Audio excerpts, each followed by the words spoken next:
The human envoy. For years, the Zerine people avoided contact with humans. They called them loud, unpredictable, and too emotional. But now, standing in the middle of the grand hall of Listor, the young alien diplomat Leora faced one of them for the very first time. The human envoy's name was Commander Rin Carter. He looked nothing like she imagined. No sharp teeth, no dangerous glare, just calm eyes, a small, confident smile, and a voice that flowed like warm sunlight through cold glass. Leora stood tall, trying to appear calm. Her skin held a soft blue, but near her cheeks it was slowly turning a soft pink, a sign of emotional disturbance in her kind. She hoped he wouldn't notice. "Ambassador Leora," Rin said, his tone polite but slightly teasing. "You've been avoiding humans for, a long time. I was starting to think we smelled bad." Leora blinked. His words confused her. Humor, she remembered. Humans use humor to cover tension. She gave a small nod. "Not bad," she replied softly. "Just unfamiliar." Rin chuckled. "Well, I'm here to change that." Behind her, the High Council watched. They were strict, emotionless, and very serious about rules. This meeting wasn't supposed to be casual. It was political, formal, safe. But then Rin tilted his head and said, "How about a little field mission? Just you and me. Exploring the dark side of your moon?" The grand hall fell silent. Leora's heart jumped. Her glow deepened. She nearly choked on her own breath. The small ceremonial drink in her hand spilled a little as she gripped the glass. Tighter. He couldn't have just said that. Not that. On her planet, exploring the dark side of the moon wasn't just a phrase. It was a very old and very intimate expression. It meant something private, something romantic. It was a traditional invitation to courtship, whispered only between bonded pairs. She turned slowly to look at her superior, Advisor Theron. His eyes narrowed. His jaw tightened. He had definitely understood what Rin said. Leora forced herself to breathe. Her glow was now obvious, a soft, pulsing pink. She felt exposed, ashamed, and yet, strangely curious. Rin, on the other hand, stood relaxed. Was he unaware of what he said, or did he know? She looked into his eyes, searching for some hint of guilt, confusion, anything. But all she saw was amusement. And maybe something else. Something warmer. Leora began, but her voice was shaky. She cleared her throat. "Perhaps you meant a joint exploration mission, with proper crew, and clear objectives." Rin raised his eyebrows. "I meant exactly what I said, Ambassador. That was it." That tiny sentence lit a fire across the room. The council shifted. Advisors whispered. Some even stepped forward. But Advisor Theron raised his hand. The room stilled again. "Perhaps," he said slowly, "the human envoy is simply unaware of our idioms." Rin turned to him, polite but unbothered. "Actually, I studied Zerine culture for 6 months before this mission. I know what I said." Leora's heart skipped a beat. He knew. He meant it. Why?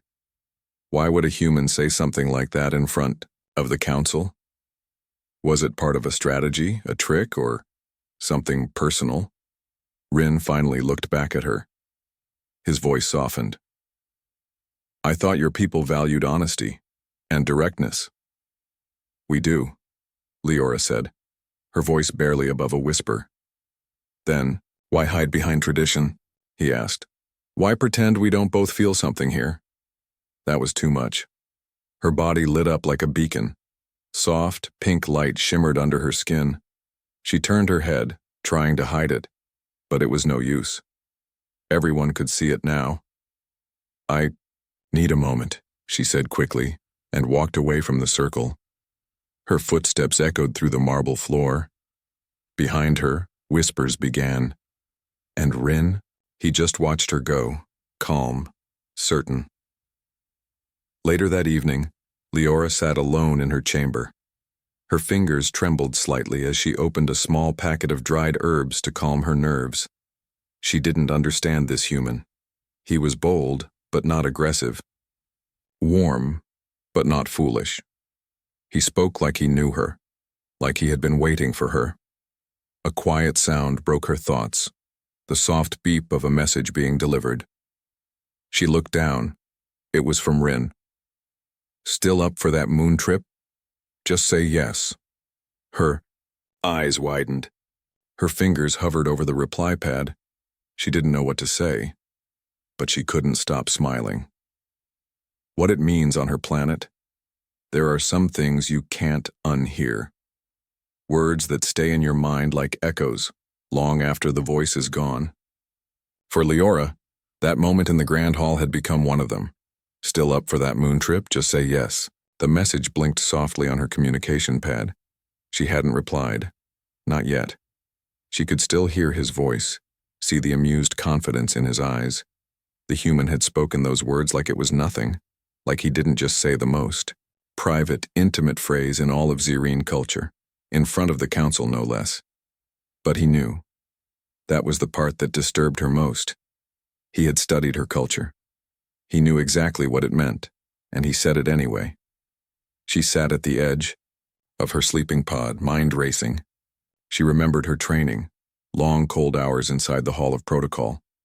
She was taught to remain calm, logical, neutral. Her species believed in balance and restraint, and when it came to humans, the elders had been clear. They are ruled by feeling. Be careful with them. Never reveal your glow. But she had. Completely. In front of everyone. Because of one sentence. And yet, deep down, there was another feeling. Quiet. Hidden, but growing. It wasn't fear. It was curiosity. Far across the sky, in the guest chambers of the human embassy, Rin Carter leaned back in a chair meant for someone with 3 legs. It creaked under him. He liked it.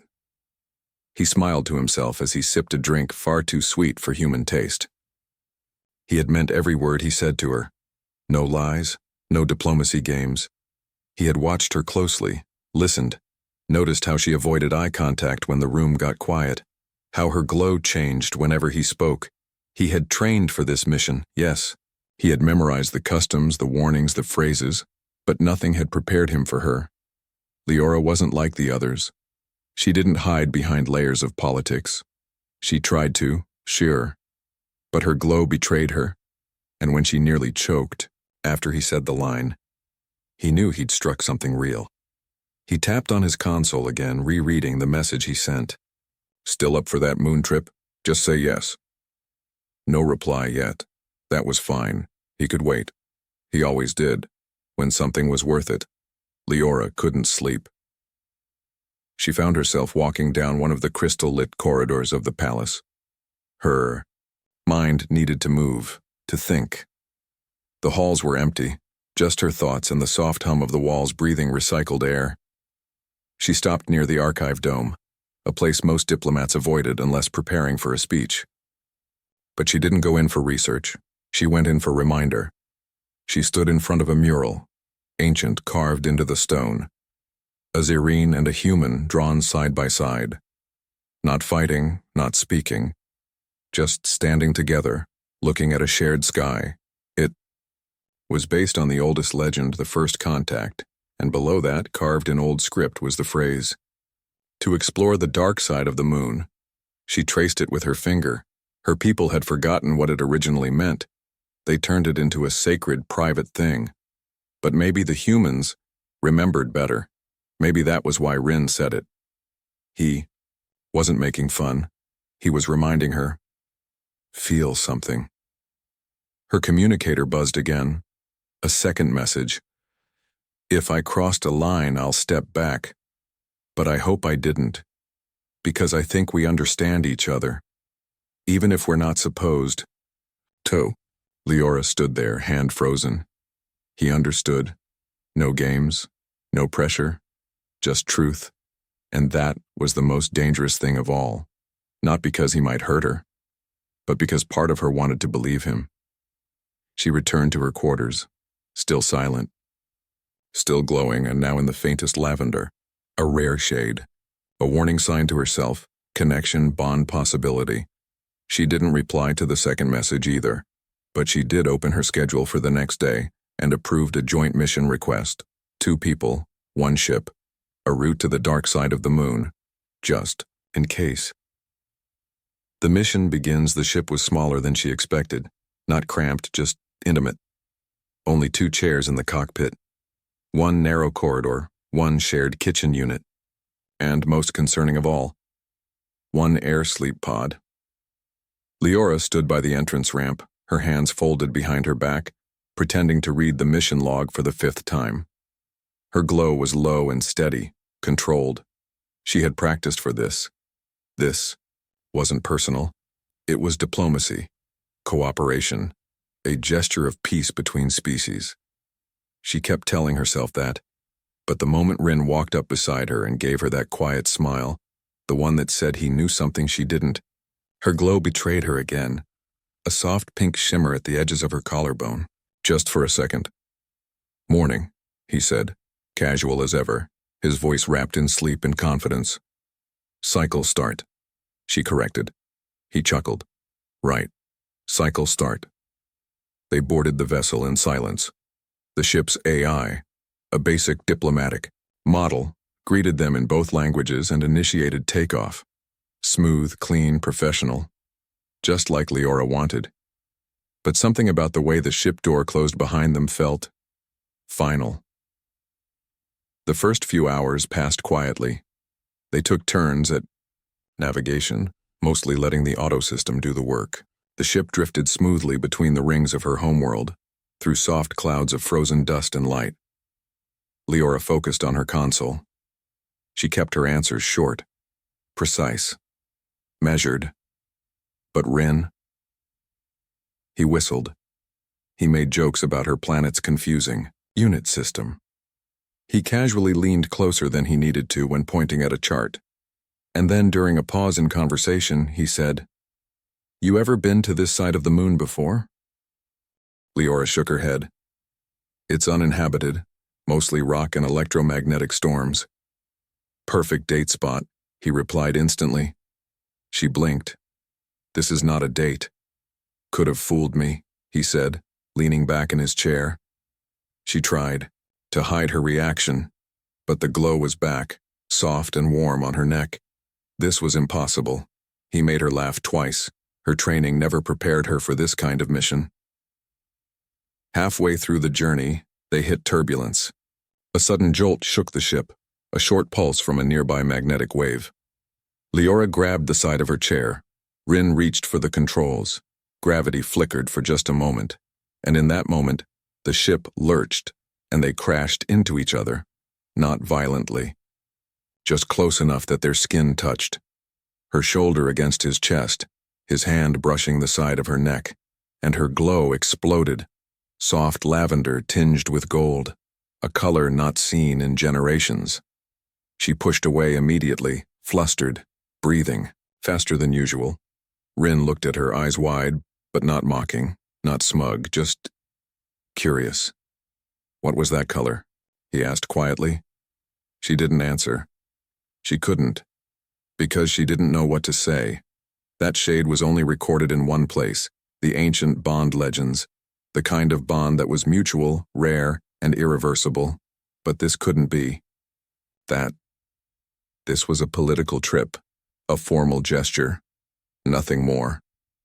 She tried to reset the ship's stabilizer, but her fingers trembled. Rin didn't press. He simply sat back down and gave her space. But his eyes stayed on her, and she knew he had questions.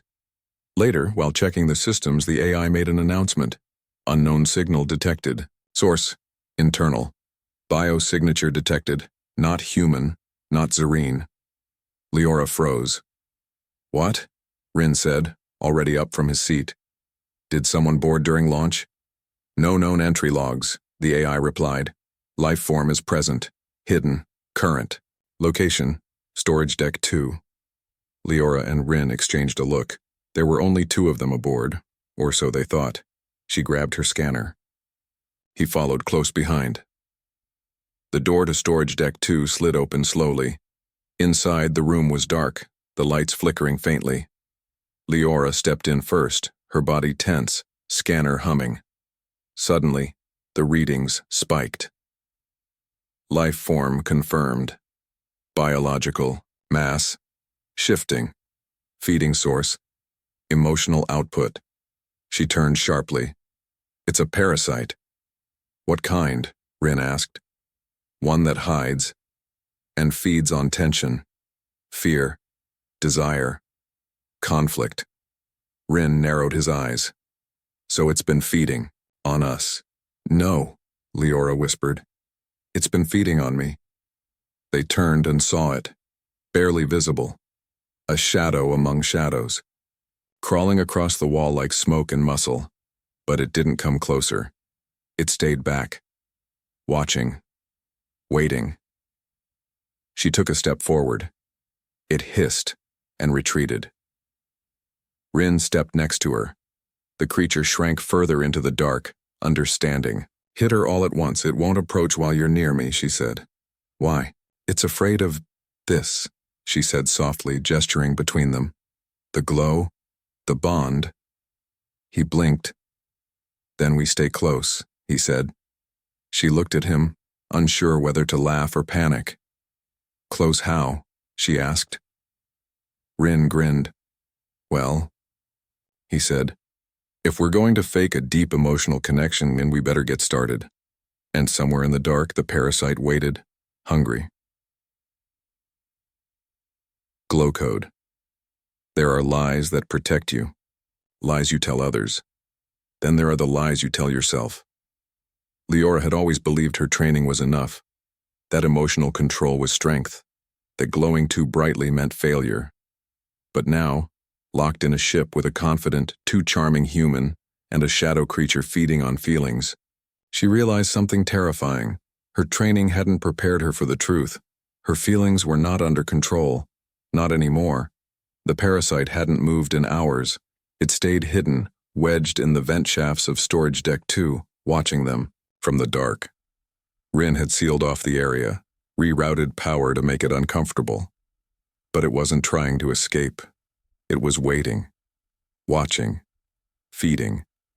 It was drawn to emotion, to closeness.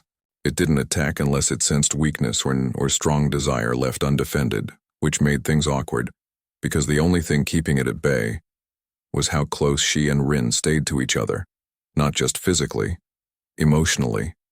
I can't believe this is real, she whispered as they shared a small meal in the dim-lit galley. Her voice barely carried over the hum of the ship.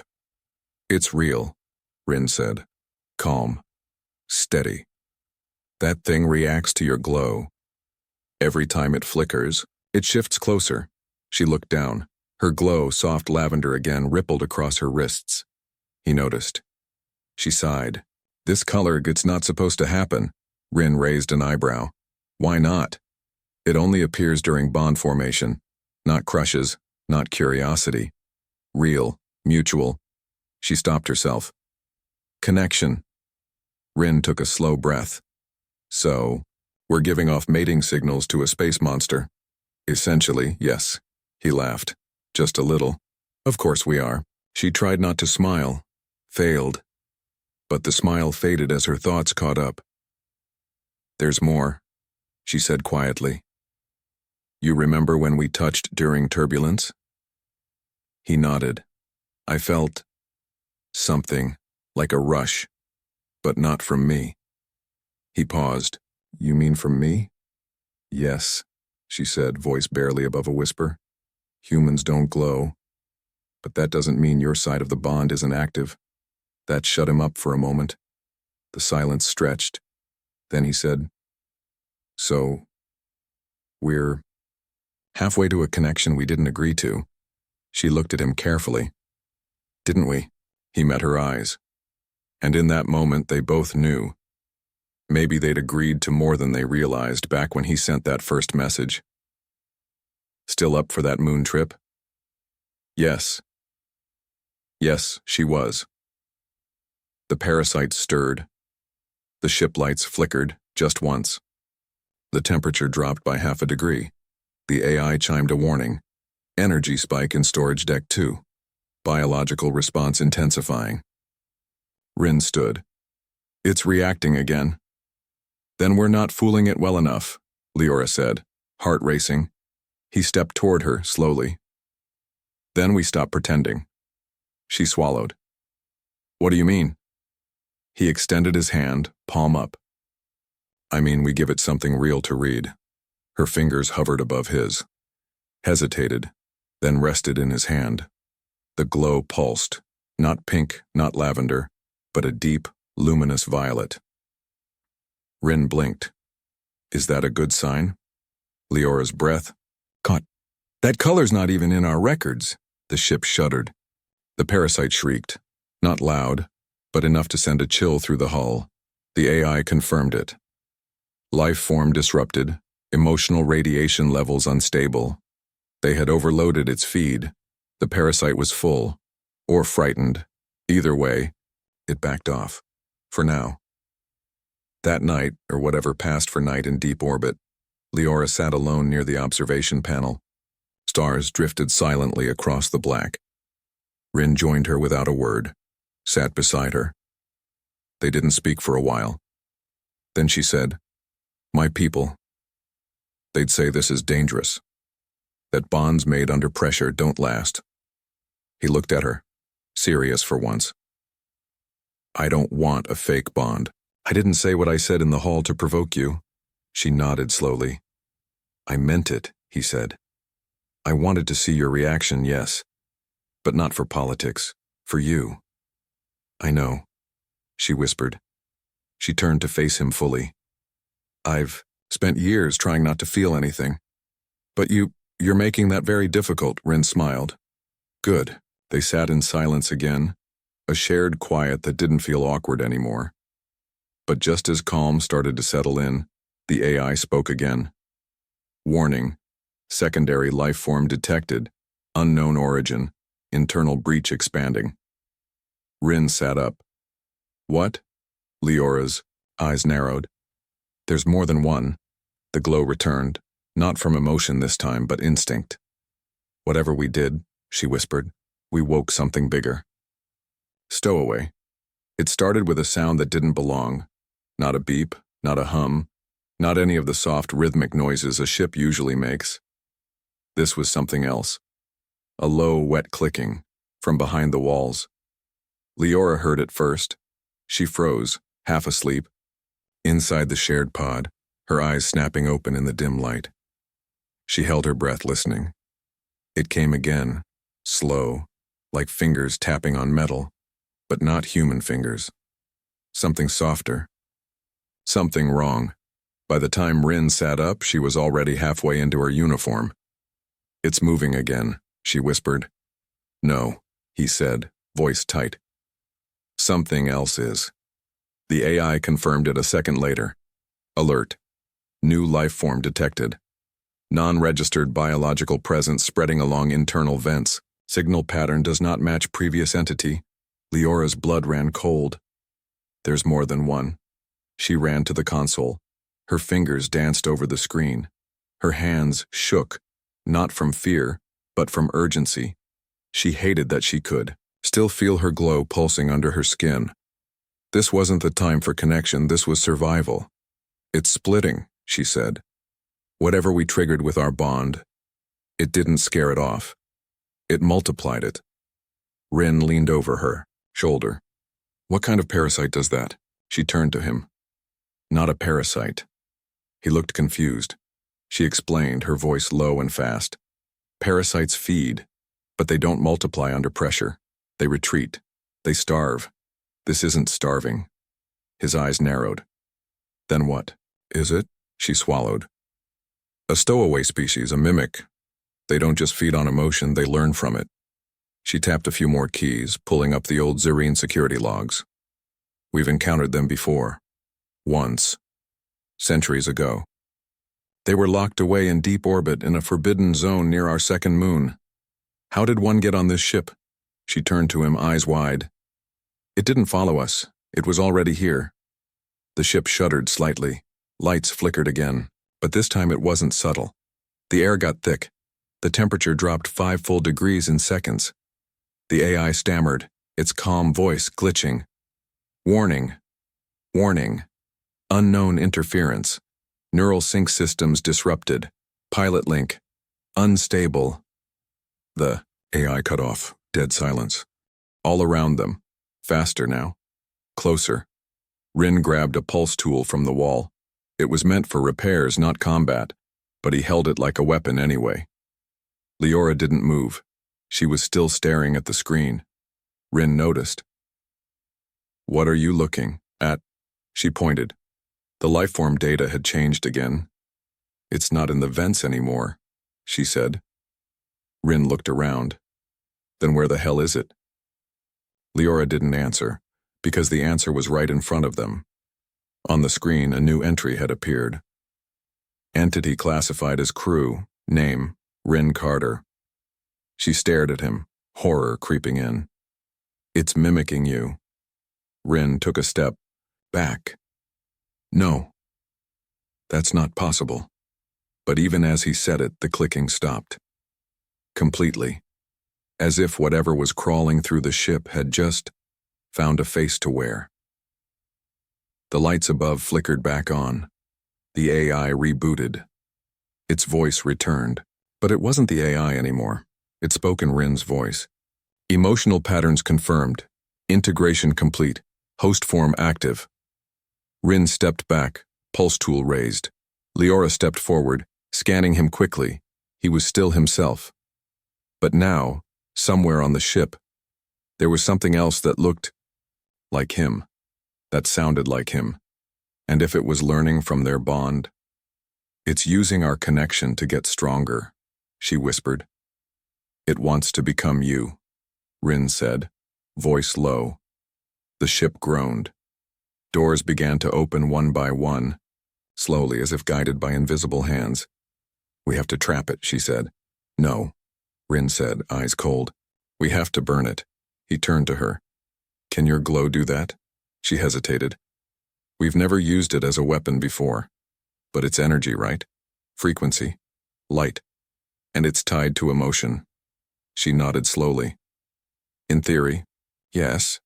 He smiled just a little. "Then I'll give you something to feel." And without warning, he reached out and touched her hand again. Her body lit up. This time not softly, not gently, but bright, violent, surging. The glow was no longer a secret. It was a weapon, and whatever was stalking them had just stepped into the light too close for comfort. The ship had never felt this small. Not when it first launched. Not during the long hours of silent travel. Not even when the parasite made itself known. But now it felt like the walls were breathing, watching, mimicking. Leora stood near the central power core, her glow still pulsing from Rin's touch. She could feel the heat under her skin, her heartbeat echoing like a drum in her chest. The energy was too much. Her body wasn't used to holding this much charge, and neither was the ship. The lights above them flickered again. Not from damage, but from her. She was the interference now. Rin leaned against the panel beside her, watching closely. He didn't speak. He didn't smile. Not this time. There was no teasing in his eyes, only focus, worry, maybe even fear. She hated seeing that in him. He was the steady one. "You're overloading," he said finally. "I know. You have to release it." "I can't." He stepped closer. "Why not?" "Because if I do, I don't know where it'll go." Rin looked at her. Not like a soldier, not like a diplomat. Just a man trying to understand something bigger than him. "You said your glow was tied to connection," he said. "Then use it. Aim it." "I don't know how," she whispered. He reached out again, gently this time. His fingers brushed her arm. "You said the glow reacts to me." "It does." "Then let it." And just like that, the charge surged again. Not in chaos, not in panic, in focus. Her body lit up, not in waves, but in one steady, controlled stream. Soft, violet light spread outward, casting their reflections on the glass walls. The air shimmered, the heat stabilized. For the first time, she wasn't overwhelmed by the glow. She was the glow. The mimic didn't like that. It moved. The ship shook violently as doors slammed shut. The AI flickered in and out, repeating fragments of speech like broken memories. Still up for that moon trip? Say yes. It was using his voice again. It was taunting them. Rin stepped back and pulled the scanner. It's in the engine corridor. Leora nodded. That's where the power lines are. If it learns to feed directly, it won't need us anymore. She followed him down the narrow passageway, her glow lighting the path. Shadows twisted at the edges of her light, fleeing from the intensity. Then she saw it, standing in the middle of the corridor, back-turned, the exact shape of Rin, same height, same build, same voice when it turned and whispered, "You don't have to pretend anymore, Leora, he's not like us." She froze. The mimic had learned too much, too fast, and it wasn't just imitating him now. It was trying to replace him. "Don't listen," the real Rin said. "It's just guessing." But her heart knew better. It wasn't guessing. It had felt her fears, her doubts, her struggle to keep the line between mission and emotion clear. "Let me show you what." "He won't," the mimic said. "Real connection, real power." Leora took a step forward. The glow surged again, but not from attraction this time, from rage. "You think connection is something you can copy?" she said, voice shaking. "You think this glow is a weapon you can steal?" Her whole body ignited, not in one color, in many: violet, gold, crimson, white. The mimic screamed, not in pain, but in confusion. Its form flickered, collapsed, reformed, and finally, shattered. In the blast of light, Leora collapsed to her knees. The ship fell still. No sound, no voice. Just the hum of the engine spinning back to life. Rin rushed to her side. "You okay?" he asked, holding her gently. She nodded slowly, breath unsteady. "I'm fine, just drained." He helped her stand. "What was that?" "A full release," she said. "Bond glow, unfiltered, no control, just truth." He looked at her for a long moment, then said, "That wasn't just truth. That was you."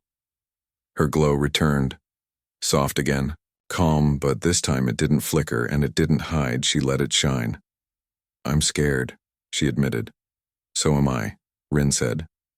"But we're still here. And closer than we should be," she added. "Too close for comfort?" he asked, half grinning. "No," she said softly. "Too close for denial." Outside the ship, the moon drifted into view, silent, pale, waiting. And inside the cockpit, one message blinked on the screen. "Mission complete. Emotional threshold exceeded. New bond recorded." Leora stared at it, then whispered, "We weren't the only ones watching." The reason she blushed before the glow, before the parasite, before the bond. There was a single moment, a single line. "You and me, exploring the dark side of your moon?" That was all he said. But it rewrote her entire world. She never told anyone why she blushed that day. Not the council, not the AI, not even herself, really. Not until now. The ship had gone quiet. Again. No more flickering lights. No more mimic voices in the vents. The parasite was gone. Its presence erased by the very thing it tried to feed on. Connection, real, human, messy. Leora stood by the observation panel, watching her moon rise slowly into view. It was darker than she remembered. Not just in color, in feeling. It held weight now. Meaning. Memory. Behind her, Rin approached slowly, carrying 2 steaming cups of something halfway between tea and jet fuel. He passed one to her. "No monsters, no whispers, no weird copies of me in the vents," he said. "Feels almost Boring now. She didn't smile. Not yet. Instead, she asked, do humans remember the things they say? When they think no, one understands? He looked at her. All the time. Then tell me, she said, turning to face him. Back in the hall, why did you say it? Why that phrase? He sat down beside her, setting his cup aside. I was supposed to impress the council, shake hands, say all the right boring words, but then I saw you. She held his gaze. And I remembered something I read, an old phrase buried in one of your ancient texts. It didn't have a full translation, just a loose meaning, to seek the unseen side of another. She felt her glow flicker softly. I didn't know what it would mean to you, he said. Not exactly, but I hoped it would make you look at me twice. She lowered her head. I didn't look at you twice, she said. His face tensed slightly. I couldn't, she continued, because after you said it, I couldn't look away.